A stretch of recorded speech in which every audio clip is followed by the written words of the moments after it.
The War Moves South, Part 1. Chapter 1. And so the ball was opened. By mid-1863, a ball of despondency cloaked the Union. In the East, Robert E. Lee's Army of Northern Virginia had fought the Federal armies to a frazzle, with each defeat more stunning and depressing than the last. And after 2.5 years of war, the North was no closer to capturing the Confederate capital at Richmond than it was in the beginning. In the Western theater, some progress had been made, notably by Major General Ulysses S. Grant, a recently promoted captain from the old army whose alleged drunkenness once had caused him to resign in semi-disgrace. Grant had pushed his forces from Illinois down into Missouri and Kentucky and parts of Tennessee, but the grand prize, Union control of the Mississippi River, which would have split the Confederacy in two, still seemed as elusive as the will-o'-the-wisp. Over the months, these glum developments had caused a gradual shift in Northern attitudes, where once, on to Richmond, was the rallying cry for enthusiastic Union patriots. Now a growing number of these same people looked into a lowering future, and were aghast at what they saw. The fighting had touched practically every home, many tragically, and, as the war exploded into proportions beyond anyone's wildest imagination, for it seemed destined to go on into the eternal forever. New Yorker George Templeton Strong, a Union observer, wrote in his celebrated diary, "Were the South only a little less furious, savage, and spiteful, it could in 3 months paralyze the nation, so as to destroy all hope of ever restoring its territorial integrity." In the South, there might have been cause for jubilation over Northern travails, but this was not the case. Naturally, there was a relief and celebration over Lee's dazzling victories at Fredericksburg and Chancellorsville, but only because he had saved Richmond from capture. The Confederacy was on the defensive, and everyone from the lowest private to President Jefferson Davis understood it. The Union naval blockade of southern ports along the Atlantic and Gulf Coast now seriously squeezed the South's desperate need for munitions, food, and clothing, and anyone in the know realized that the Confederacy could not withstand a lengthy war. Not by a long shot had the South given up hope, but it had become clear to the Confederate leadership by the bloody, frustrating summer of 1863 that something must be done to force the enemy's hand and bring him to the table, with the right of secession, the perpetuation of slavery, or continuous war as bargaining chips. Both sides read, or more often misread, the other's newspapers, which were notoriously hostile to their own governments. North and South alike, and whomever passed for military intelligence, officers in those days frequently interpreted press attacks on Lincoln or Davis as being the sentiment of the whole people.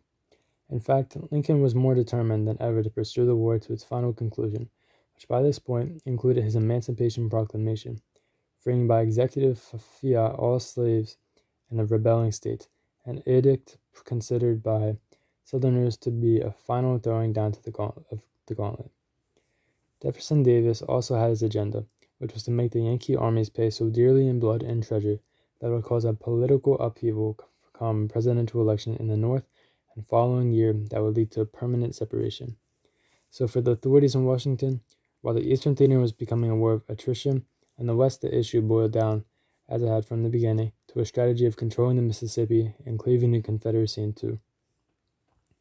What stood in the way was a daunting fortress on enormous bluffs at a critical bend of the river that had so far withstood all Union attempts to conquer it.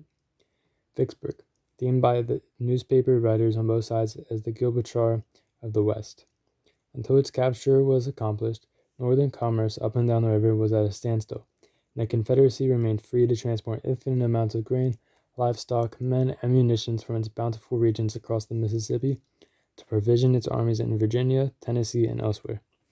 All this in due time, but first let us focus on how America had come to the dark and perilous state of affairs that threatened to shatter the first veritable democracy that world had ever known, of how national progress itself had intervened to create such a wretched schism between nominally peace-loving peoples, of how they lived and what they thought and how things broke apart.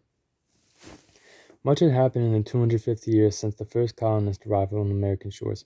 From rude log huts and stockades, great cities now blossom along the Atlantic coast and far into the nation's heartland. Almost from its humble beginnings, in which men and women had made their own tools, furniture, and clothing, the country seemed to separate into two distinct patterns. New England and much of the North became a mecca for industry, commerce, manufacturing, and shipbuilding, while the southern regions remained almost exclusively agricultural.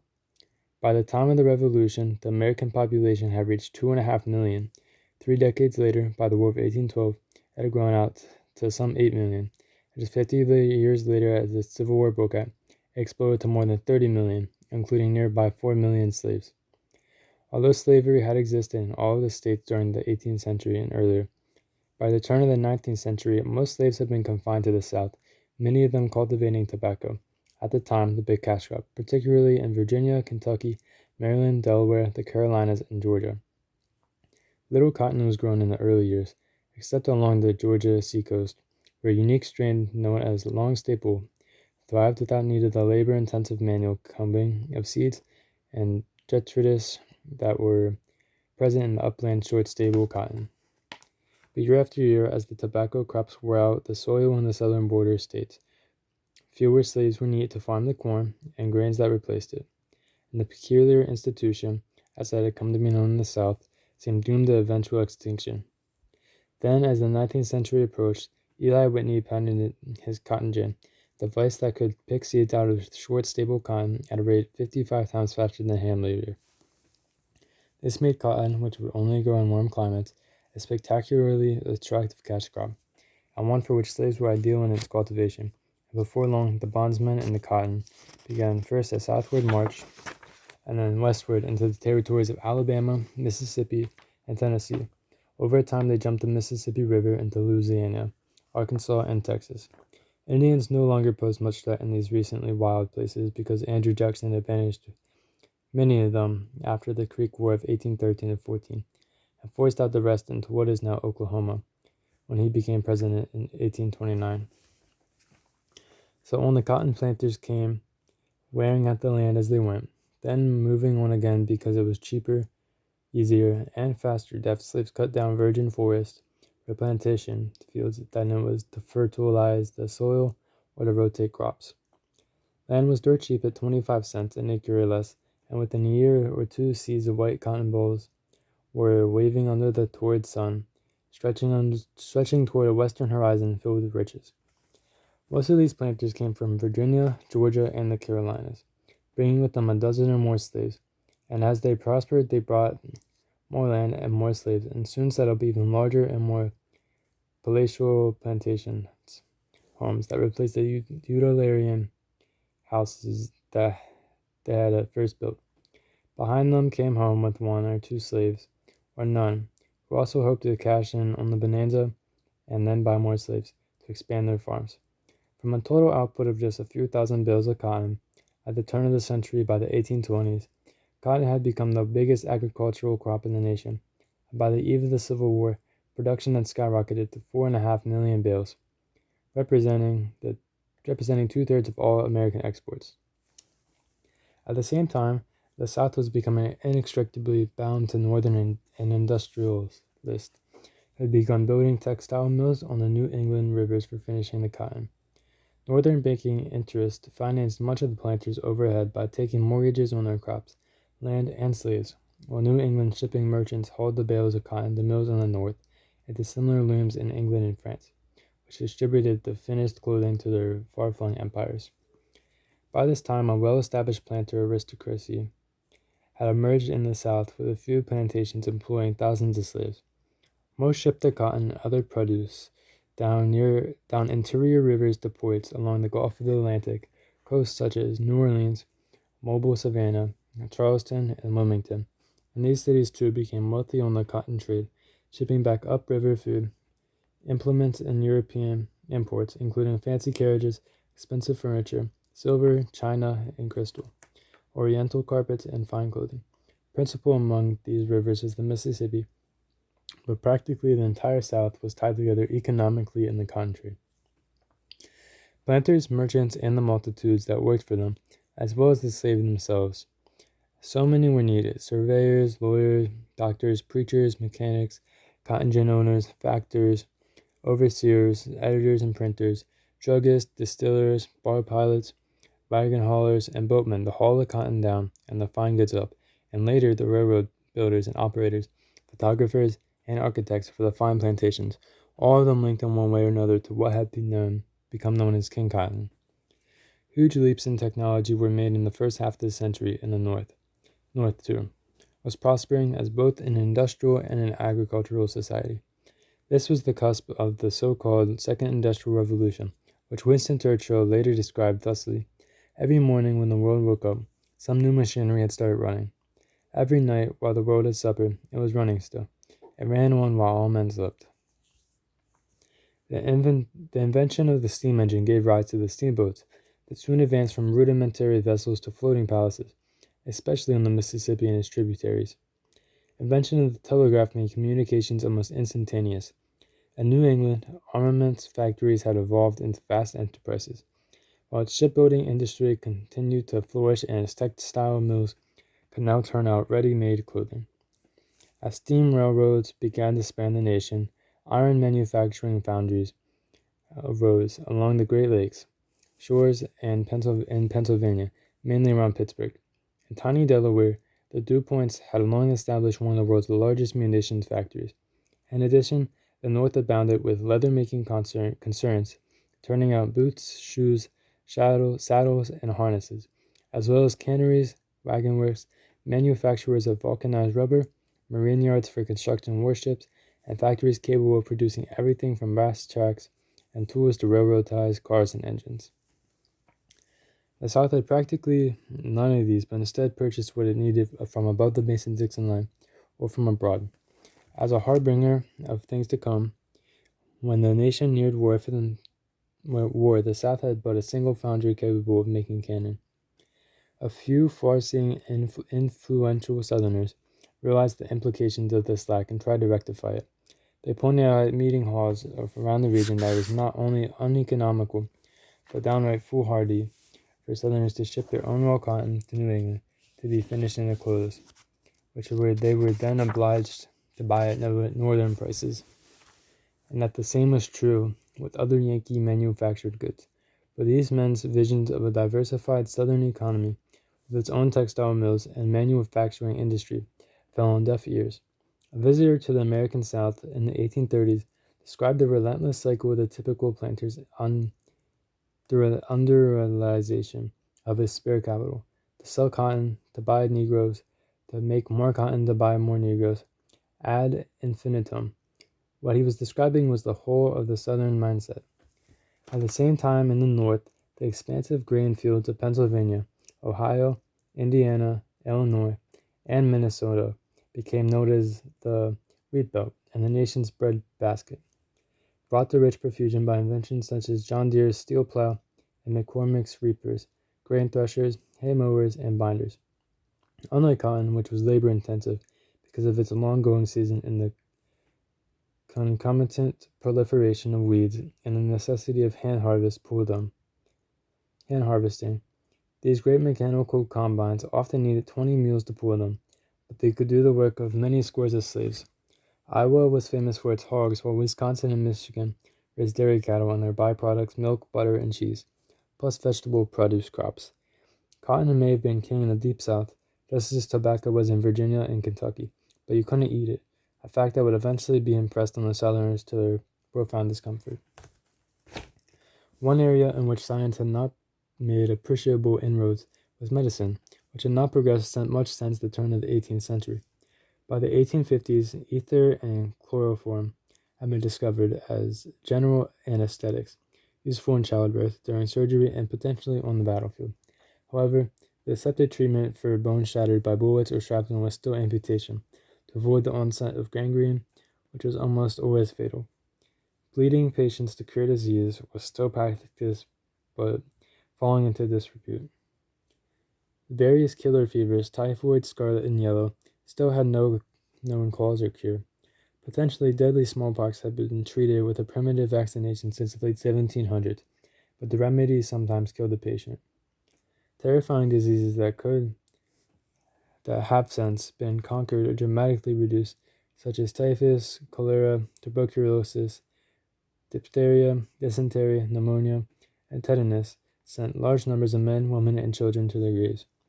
Even simple infections and ailments such as an abscessed tooth, food poisoning, mumps, measles, and chickenpox often had fatal consequences. Few families had not experienced the death of a child, father, or mother at an early age, and the average lifespan, which was about 40 years, had not changed much since the turn of the century.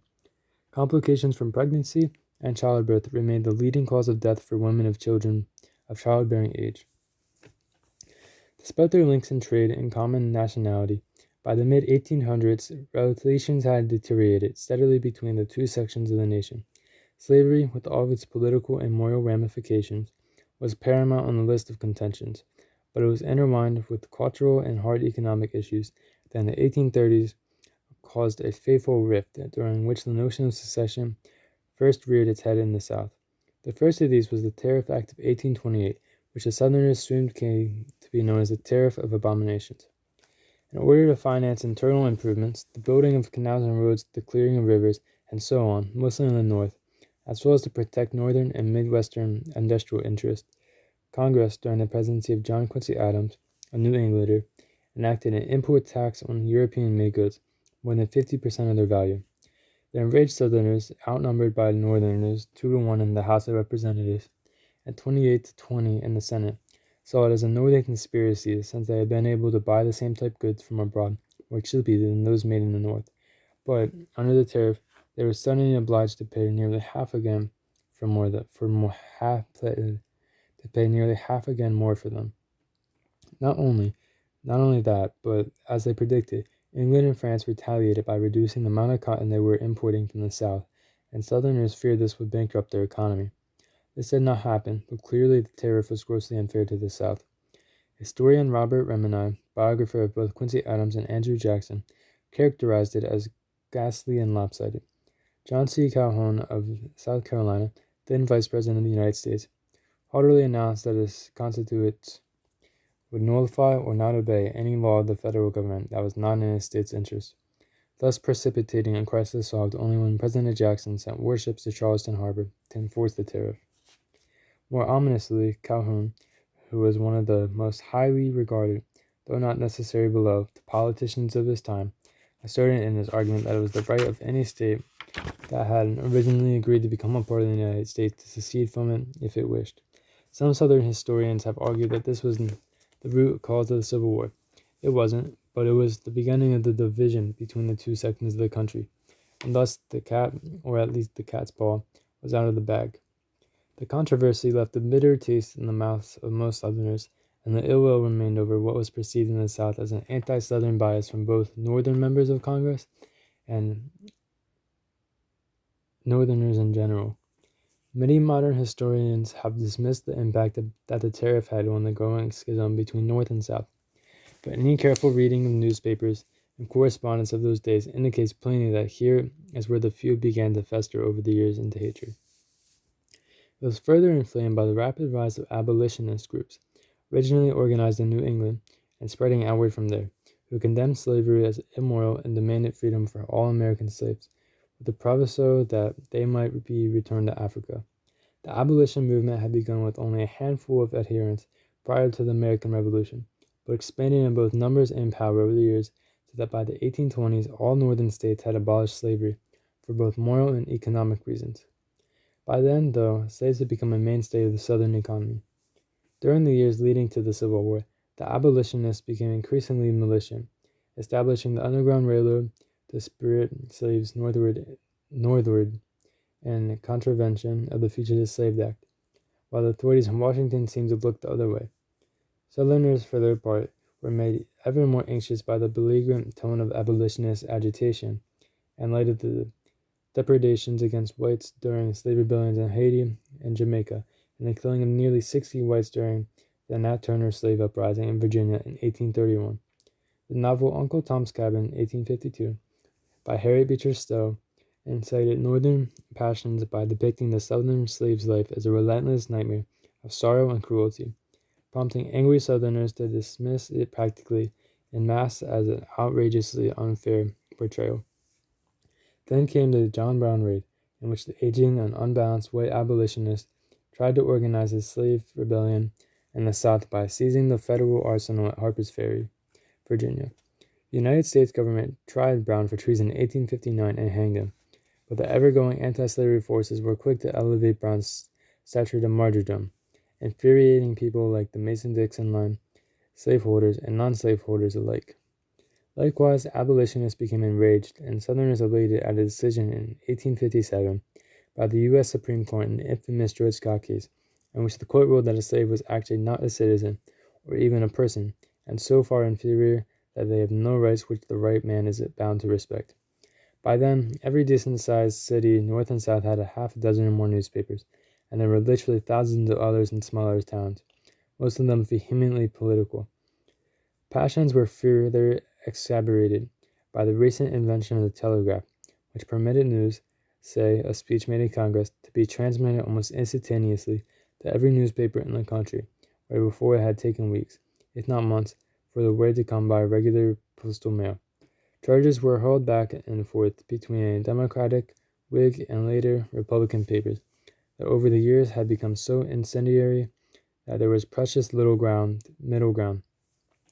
In the South, there arose rabid talk of secession by a group of fire-eaters, influential orators who insisted that Northern fanatics intended to free the slaves by law if possible, by force if necessary. Hectoring abolitionist newspapers and Northern orators, known as Black or Radical Republicans, provided ample fodder for that conclusion. As all of this spilled into the political mix, America was becoming a magnet for immigration, and by the 1840s the nation was nearly swamped by a deluge of impoverished Irish fleeing the potato famines and Germans fleeing European wars. Many of the Germans moved to the Midwest to set up farms or breweries, but the Irish tended to remain in northern cities such as Boston, New York, and Philadelphia, where they became ideal candidates for cheap labor in the mills and factories that, for them, were little more than sweatshops. Living in hideous slums, they were derided by Southerners as northern wage slaves, whose lives were no better and probably worse than the average slave on a southern plantation, or so was claimed. However, these immigrants were quickly organized by powerful city political machines, as well as by the Catholic Church, so that the House of Representatives ultimately became controlled by Northern interests. At the time of the presidential election in 1860, the population of the North stood at more than 16 million versus approximately 9 million Southerners, plus their 4 million slaves, heavy odds in the case of war breakout.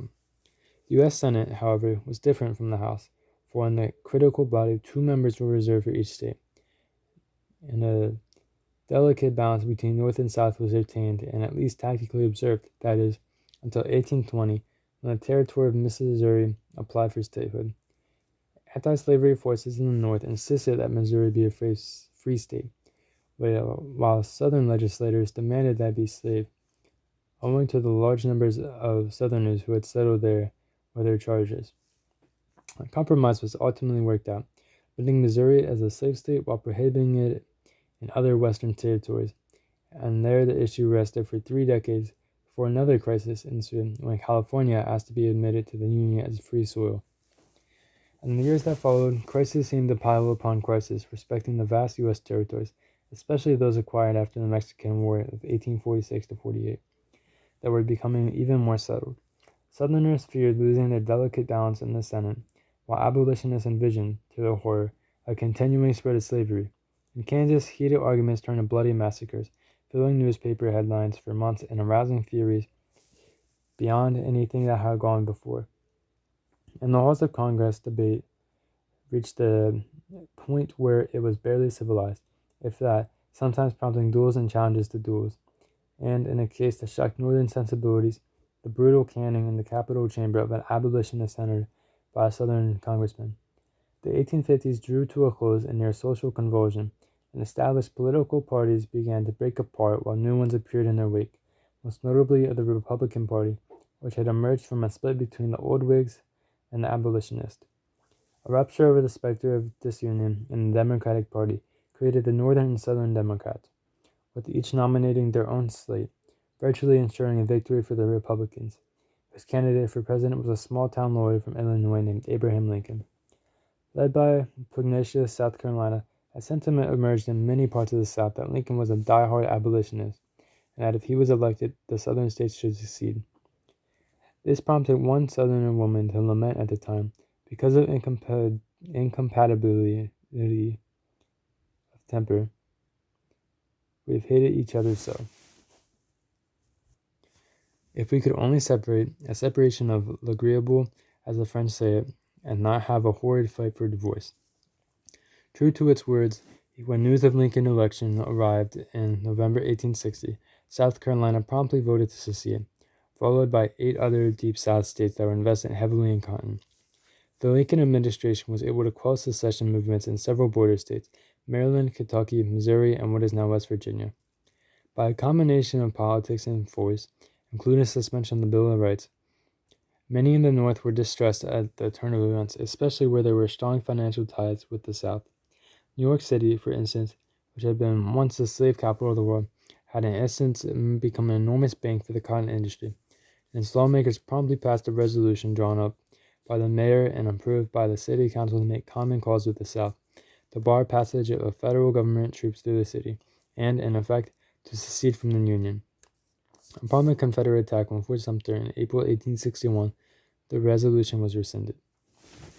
Even as things began to break apart, most of America remained a land of plenty. Culturally, the nation had blossomed since the turn of the century.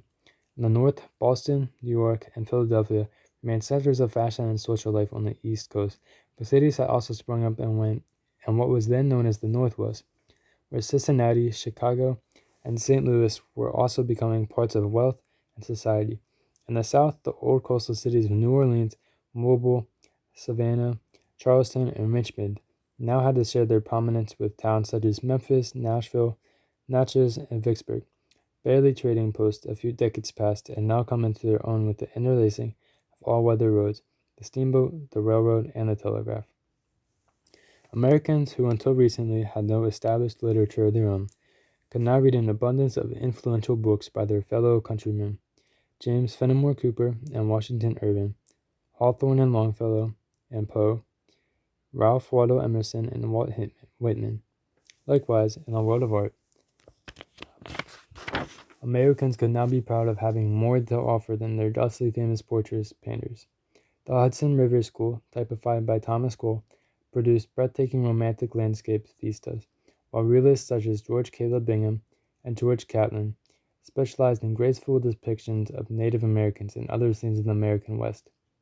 Americans were also, by and large, a deeply fearing and religious people, but as the national rift over slavery deepened, organized denominations such as the Baptist and Methodist split into northern and southern churches. The Presbyterians managed to keep together, but it was a strain, while the Episcopal Church remained a southern stronghold among the wealthy and planter classes and became a fountainhead of fire-breathing hatred of Yankeeism. Catholics also maintained their identity, prompting cynics to suggest that it was only because they owed their allegiance to the Pope of Rome, rather than to any state or country. In the North, a new game called baseball was all the rage, while in the South, horse racing remained the favorite sport.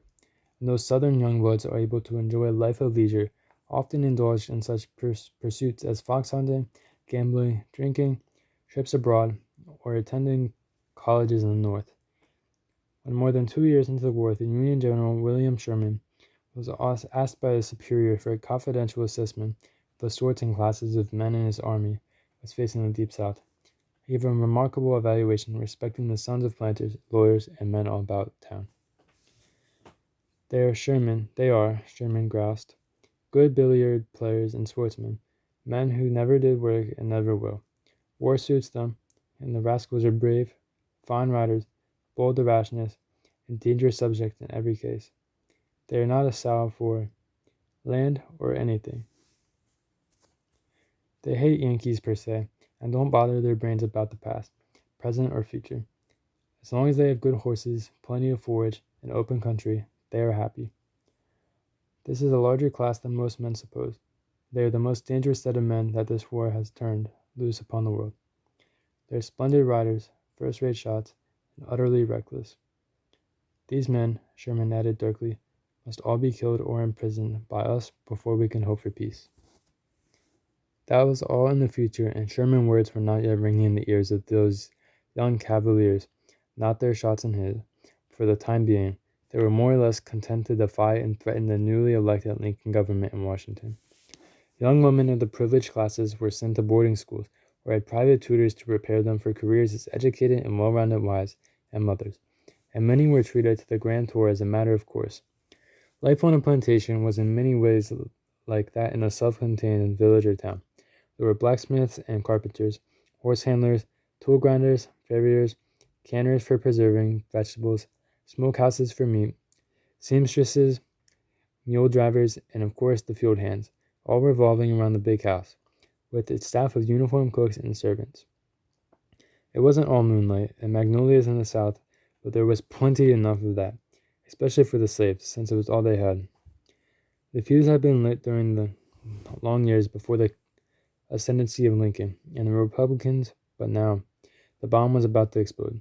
Typical of the type of Southern young bloods that General Sherman had alluded to was Charles Colac Jones, a 30-year-old Georgian who had graduated from Princeton and held a Harvard Law degree and thus had ample opportunity to observe the Northern abolitionist movement firsthand. He wrote his father, a clergyman, "The black Republicans may rave among the cold hills of their native states, and grow mad with entertainment of infidelity, heresies, and the false conceptions of a higher law, but heaven forbid that they ever attempt to set foot on this land of sunshine, of high-souled honor, and of liberty. A freeman's heart can beat in no nobler behalf, and no more sacred obligation can rest upon a people than those now devolved upon us to protect our homes, our loves, our lives, our property, our religion, and our liberties, from the inhuman infidel hordes who threaten us with invasion, dishonor, and subjugation." Returning the compliment, Northerners such as the influential abolitionist William Lloyd Garrison had begun branding the South as the Empire of Satan, while others, including future members of Lincoln's own cabinet, had indulged in such scathing public denunciations of Southerners and their way of life as bloodsucking, studied cruelty, and wicked and depraved. Underlying the obvious and real moral and economic questions was a social issue that few, North or South, seemed prepared to grapple with. That is of exactly what to do with the slaves if and when they were freed. Lincoln and a number of Republican middle of the roaders believed, and so stated, that the Southern slaveholders should be compensated by the federal government for their monetary losses, which in some cases would be huge. They also called for, as had many of the early abolitionist societies, the newly freed blacks to be deported either back to Africa or to somewhere in Central America. With the exception of higher-minded abolitionists, many influential Northerners believed that emancipation would bring on an unruly migration of millions of freedmen and cost the Mason-Dixon line. Northern factory workers, likewise, felt threatened that such a diaspora would throw them out of work in favor of former slaves, who would undercut their wages. In the midst of their debate, an influential third political party in the North, called the Free Soilers, espoused their opposition to allowing slavery in the new territories. But their platform also contained a plank that could forbid blacks to settle there as well. In the South, the problem was more acute, especially in those sections where slaves actually outnumbered whites. Conscientious slave owners truly worried that without the structure of plantation life, the slaves would simply begin dying off and miserably at that. Where would they go? Where would they live? Who would nurse them when illness struck? Who was to feed and clothe them in lean times? Could they learn to work on their own, or would these wretched millions simply take to the roads, stealing and begging, and posing an eternal problem for generations to come? Other slave owners, less upright and farsighted, fretted over who would cook for them and clean their houses and stables and work their fields, and declared that even federal compensation for their initial investment in slaves would not be enough to compensate for the loss of their lifelong bondsmen. Deep down, emancipation had become not just a matter of morality versus economics, but one of race and of the concomitant equality implied in it. If the black man was no longer a slave, then the dark implications of the Supreme Court's Dred Scott ruling would be rendered moot, and former slaves would be entitled to all the rights of citizenship, a notion with unsettling overtones that even many Northerners were likely to admit. Would they be free to intermarry, to use the same public accommodations, to sue whites in the courts, to own firearms? And hovering above all these, there remained the old specter of uprising, of massacre, of slave revenge. In fact, the South had misread Lincoln, at least in the beginning. By tearing all Republicans with the same abolitionist brush, Southerners had leapt to the conclusion that Lincoln was hell-bent on abolishing slavery at the earliest opportunity. In fact, the president's attitude fell far short of that, despite his having chosen mostly abolitionists for his cabinet. Instead, he emphasized that his chief concerns were the preservation of the Union and not expansion of slavery into new territories. Right up until the last, including his 1861 inaugural address, Lincoln's public statements emphasized that it was not his intention to interfere with slavery in the states where it already existed, but to let it simply wither on the vine. The Southerners either could not or would not believe this. Nor did they trust a last-ditch effort by Congress to save the Union. On March 2, 1861, 2 days before Lincoln's inauguration, both houses of Congress passed what, ironically, would have become the 13th Amendment to the Constitution, guaranteeing that no Congress, then or in the future, could pass legislation to disturb slavery in those states where it already existed. Even this did not mollify Southerners, either because they recognized that such an amendment would have to be ratified by 3/4 of states.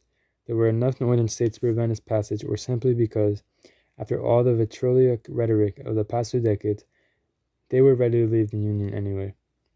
A common Southern mantra was that the North would never fight, and that if they did, they would be licked in short order. However, neither the Southern people nor the leaders wanted war. They would have been delighted to be let go in peace. Accordingly, a delegation of commissioners was sent to Washington to see if something could be worked out for a peaceful separation. Lincoln, however, refused to see them, and so, as the saying of the war went, the ball was opened. Following the Union surrender of Fort Sumter in Charleston Harbor, Lincoln called for volunteers from each state, the South included, to quell the rebellion. At this, North Carolina, Tennessee, Arkansas, and Virginia promptly joined the Confederacy, wanting no part of fighting against their fellow Southerners. While Northerners commonly referred to Confederates as rebels, the Confederate Army did not reflect contemporary images of bomb-throwing anarchists or a rabble of wild-looking malcontents. It was a highly disciplined, proper army in every sense of the term, with skilled military engineers and artillerymen, and counted among its officers more than 300 West Point graduates, of whom 146 became generals. The first large battle erupted at Bull Run, just a few dozen miles from Washington, where Federal forces suffered a dramatic defeat. Next, a powerful Union army under George McClellan tried to get at the Confederate capital of Richmond by coming at it from the sea and moving east, but the rebels also sent them packing, though with heavy losses on both sides. In the huge military theater west of the Allegheny Mountains, matters were just as unsettled as they were back east, until the Union commanding general, Henry Halleck, determined that the Confederates needed to be driven out of the fortifications that had been rapidly constructed along the Mississippi River and its tributaries in the Upper South. To help accomplish this, Halleck made the unlikely selection of a brand new brigadier, Ulysses S. Grant, whose casual approach to military discipline and reputation for heavy drinking had preceded him. Moving his army down the Mississippi from Cairo, Illinois, in November 1861, Grant fought his first battle at Belmont, Missouri, and relentlessly pushed southward in close cooperation with the U.S. Navy, which had assembled a fleet of innovative ironclad warships, the likes of which the world had never seen. It took a full year and 500 blood-drenched miles marked by savage battles and disheartening setbacks, to at last Grant's Federal Army converged in the Confederate stronghold of Vicksburg, Mississippi. When at last the campaign was over, some 2 years later, the Mississippi River was again open to northern commerce, and the entire Western Confederacy had been amputated from the rest. Whatever compelled the South to keep fighting along that point, common sense was not a part of it, for the loss of the river and the West was irredeemable. The fall of Vicksburg in mid-1863 would have been an excellent time for Jefferson Davis and the Southern leaders to have ended the war. Had they done so, the death and destruction that was prolonged until April 1865 would have been forestalled. Such a concession also would have mitigated the oppression and wretched poverty visited on the South after the war, which set the region back nearly 100 years.